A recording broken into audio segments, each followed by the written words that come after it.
Army chief general Asim Munir کا آذربائیجان کا دورہ، صدر الہام علیف سمیت آذربائیجان کی سیاسی اور عسکری قیادت سے ملاقاتیں۔ ISPR کے مطابق دورے کا مقصد دونوں برادر ممالک کے درمیان فوجی اور دفاعی تعاون کو بڑھانا ہے۔ آرمی چیف نے آذربائیجان کی افواج کی آپریشنل تیاریوں اور جذبے کو سراہا۔ جنرل عاصم منیر باکو میں یادگار شہداء پر گئے اور وہاں پھول رکھے۔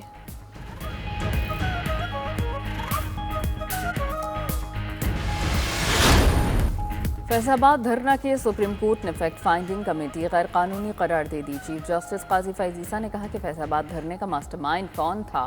عدالت نے الیکشن کمیشن کی عمل درآمد رپورٹ بھی مسترد کر دی۔ وزارت دفاع اور انٹیلیجنس کی نظر ثانی درخواستیں واپس لینے پر خارج۔ چیف جسٹس قاضی فیض عیسیٰ نے ریمارکس دیے، لگتا ہے حکومت چاہتی ہے کہ سب کو ذمہ دار ٹھہرا کر کسی کے خلاف کارروائی نہ ہو۔ بیرون ملک سے ایک شخص امپورٹ کر کے ملک کو غیرقمال بنایا، وہ واپس بھی لوٹ آیا، اربوں کا نقصان ہوا، مگر حکومت کو پرواہ ہی نہیں۔ ایسے نہیں چلے گا۔ عدالتیں اس لیے نہیں ہوتی کہ ان کے ساتھ کھیل کھیلا جائے۔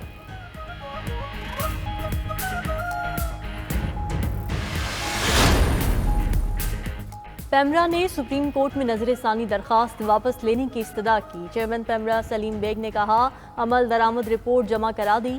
سپریم کورٹ نے حکم نامے میں کہا، سابق چیئرمین پیمرا افسار عالم نے بیان حلفی جمع کرایا جس میں ایک شخص اور نامعلوم ماتحتوں پر سنگین الزامات لگائے۔ افسار عالم نے جس شخص پر الزام لگایا وہ عدالت میں پیش نہیں ہے۔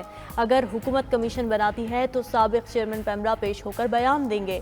اٹارنی جنرل نے کہا وہ انکوائری کمیشن ایکٹ کے تحت کمیشن تشکیل دینے کی تجویز دیں گے۔ عدالت نے اٹارنی جنرل کو کمیشن کے قیام کے لیے حکومت کو تجویز دینے کی مہلت دے دی۔ کہا نوٹیفیکیشن میں کمیشن کے TORs واضح ہونے چاہیے۔ سپریم کورٹ نے اعجاز الحق کی حد تک نظر ثانی درخواست نمٹا دی۔ سپریم کورٹ کے حکم نامے کے مطابق اعجاز الحق نے ISI رپورٹ میں ذکر ہونے پر نظر ثانی درخواست دائر کی۔ اعجاز الحق پر دھرنے کی حمایت کرنے سے متعلق فیصلہ اس کے خلاف استعمال نہیں ہوگا۔ اعجاز الحق نے بیان حلفی دیا جس پر یقین نہ کرنے کی کوئی وجہ نہیں۔ دوران سماعت وکیل نے کہا کہ اعجاز الحق کے والد ضیاء الحق صدر پاکستان تھے۔ چیف جسٹس نے کہا، ضیاء الحق کو صدر نہیں مانتے، وہ آرمی چیف تھے۔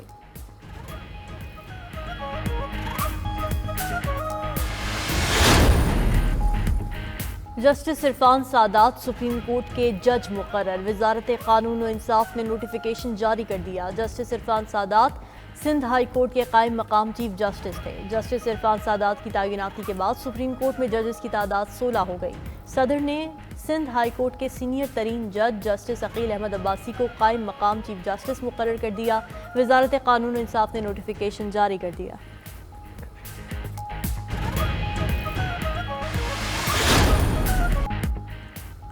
غیر قانونی مقیم غیر ملکیوں کی از خود واپسی کی مہلت ختم۔ قانون نافذ کرنے والے اداروں کا آپریشن شروع۔ مختلف شہروں میں درجنوں تارکین وطن زیر حراست ہولڈنگ سینٹرز منتقلی۔ راولپنڈی اور اسلام آباد میں 100 سے زائد غیر قانونی تارکین پکڑے گئے۔ کراچی میں 200 غیر قانونی تارکین کو کیمپ میں منتقل کر دیا گیا۔ اٹک میں 100 سے زائد غیر قانونی مقیم غیر ملکی کیمپ منتقل۔ لاہور میں ٹھوکر نیاز میں ایک پناہ گاہ پر کیمپ قائم۔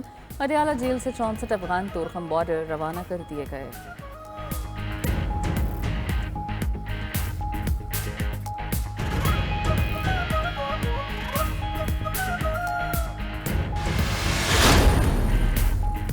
دو لاکھ غیر قانونی مقیم افغانوں کی واپسی کا عمل مکمل ہو گیا۔ نگراں وفاقی وزیر داخلہ سرفراز بگٹی کی پروگرام بریکنگ ویوز ود مالک میں گفتگو۔ کہا جو غیر قانونی تارکین واپس نہیں جائیں گے ان کے خلاف کارروائی ہوگی۔ غیر قانونی مقیم افراد اپنے ملک جائیں اور قانونی طریقے سے آئیں، کوئی اعتراض نہیں ہوگا۔ پناہ گزینوں کے پاکستان میں پیدا ہونے والے بچوں کے متعلق ابھی کوئی فیصلہ نہیں ہوا۔ انسانی حقوق کی کوئی خلاف ورزی نہیں ہوگی۔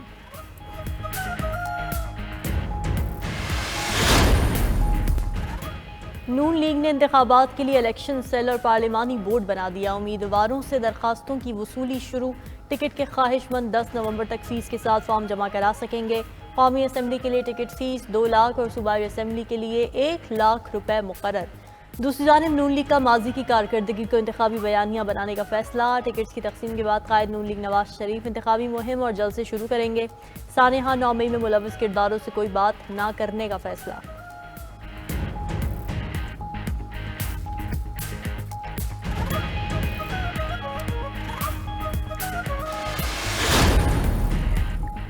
بلوچستان سے تعلق رکھنے والے کئی سابق وزراء اور ارکان اسمبلی کی نون لیگ میں شمولیت کی تیاری۔ نون لیگ کے صوبائی صدر شیخ جعفر مندوخیل کی قیادت میں وفد کی سردار صادق سے ملاقات۔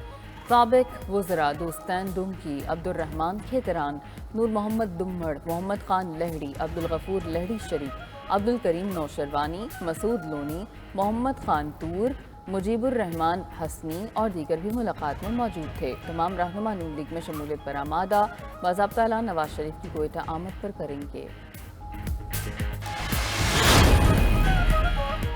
نواز شریف کی قیادت میں پاکستان کا مستقبل روشن کریں گے۔ ہم نے الیکشن ملک کو عوام کو مشکلات سے نکالنے کے لیے لڑنا ہے۔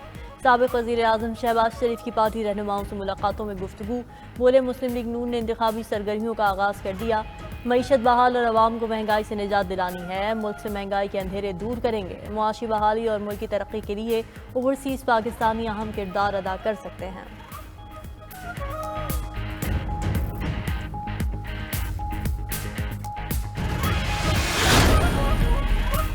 پہلے بھی پاکستان کو بچایا، اب بھی بچائیں گے۔ بھرپور تیاری کے ساتھ انتخابات کے میدان میں اتریں گے۔ سابق صدر آصف علی زرداری کی پارٹی رہنماؤں اور کارکنوں کی ملاقات میں گفتگو۔ ملاقات میں سیاسی حکمت عملی اور انتخابات کے حوالے سے تبادلہ خیال۔ آصف زرداری نے مزید کہا کہ کارکن جمہوریت اور آئین کی بالادستی کی جنگ میں صف اول کے سپاہی ہیں۔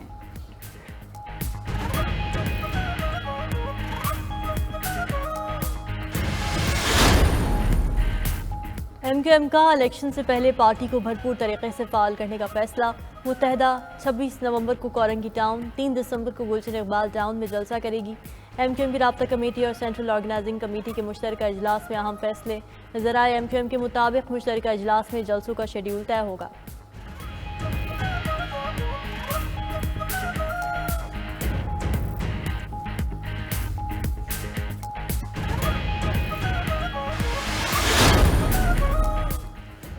پاکستانی معاشی ٹیم اور آئی ایم ایف کے درمیان اقتصادی جائزہ مذاکرات آج شروع ہوں گے۔ آئی ایم ایف جائزہ مشن کی 15 روزہ دورے پر پاکستان آمد۔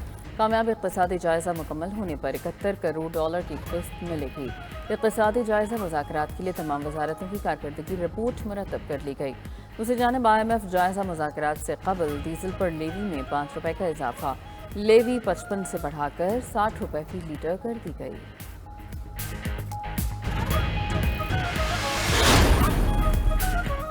بجلی چوری سے وزارت توانائی کو 471 ارب روپے کا نقصان۔ سیکرٹری توانائی راشد لنگڑیال کا انکشاف۔ کہا بلوچستان اور خیبر پختونخوا میں سب سے زیادہ بجلی چوری ہوتی ہے۔ 14 اضلاع میں بجلی چوری کی شرح 90% سے زائد، نقصان 42 ارب ہے۔ دوسری جانب بجلی کی قیمت میں 55 پیسے فی یونٹ اضافے کی درخواست پر سماعت مکمل۔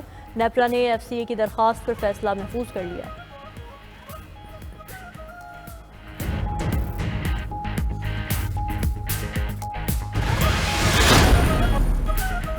پنجاب میں اسموگ ایمرجنسی نافذ، اسکولوں میں طلبہ اور طالبات کے لیے ماسک پہننا لازم۔ وزیر اعلیٰ محسن نقوی نے اجلاس میں کہا عوام سے بھی اپیل ہے ماسک کا استعمال کریں۔ پی ڈی ایم پنجاب نے اسموگ کو آفت قرار دے دیا۔ اسموگ ایمرجنسی فوری نافذ کرنے کا حکم لاہور ہائی کورٹ نے دیا۔ پی ڈی ایم اے کو بھی شامل کرنے کی ہدایت۔ حکم نامے میں کہا کالا دھواں چھوڑنے والی فیکٹریوں کو ڈی سیل نہ کیا جائے۔ اسکولوں میں بچوں کو اسموگ کے خلاف آگاہی دی جائے۔